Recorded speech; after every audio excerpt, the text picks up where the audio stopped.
O Domingo Sangrento foi uma manifestação que ocorreu no dia 9 de janeiro no calendário juliano, onde a população de São Petersburgo pedia melhorias na vida dos trabalhadores e uma maior abertura do país. O resultado consistiu num massacre da população por parte das tropas que protegiam o palácio do imperador. O Domingo Sangrento foi um acontecimento marcante na história da Rússia, pois deu início a um período de maior tensão entre a população e o imperador Nicolau II. Para entendermos melhor este acontecimento, é importante perceber o contexto do país no começo do século XX. Devemos começar pelo facto de que a Rússia, no começo do século XX, tinha uma monarquia conhecida como czarista. Esta monarquia possuía algumas semelhanças a um modelo de monarquia absoluta, sendo que os seus representantes faziam parte da dinastia Romanov, que estava no poder do país desde o século XVII. Além disso, o czarismo mantinha um poder autocrático na Rússia, no qual não havia espaço para oposição, pois o governo usava a sua polícia política para perseguir os opositores do regime, além de não garantir certas liberdades, como a liberdade de imprensa. Um bom exemplo da falta de liberdade política na Rússia era a ausência de um poder legislativo. Além do facto de ser um país autocrático, a Rússia também tinha grandes problemas económicos. A sua industrialização foi tardia e alguns polos industriais surgiram apenas no final do século XIX. A sua industrialização russa não foi acompanhada de investimentos para o desenvolvimento agrícola do país e, com isso, a produção agrícola era ineficiente. Esta ineficiência agravava a situação da população, já que a maioria era formada por trabalhadores operários e por camponeses, sendo os mesmos as maiores vítimas de desigualdade social do país.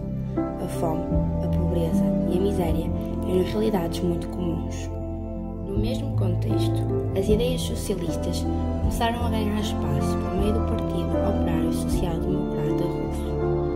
Inspirados nas ideias de Karl Marx, este partido passou a aproximar-se do movimento operário e das classes populares do país. No seu interior, um dos grupos de atuação eram os bolcheviques, que defendiam uma revolução pela via armada. Como podemos perceber, a sociedade russa era complexa, e apesar da popularidade do imperador Nicolau II, a insatisfação já se fazia sentir. O ponto de partida para que o Domingo Sangrento ocorresse deu-se no final de 1904, quando 4 trabalhadores foram demitidos de uma fábrica que ficava na cidade de São Petersburgo, então a capital do país. Os trabalhadores demitidos faziam parte da Assembleia dos Operários Fabris Russos, uma associação de trabalhadores formada por ex-marxistas.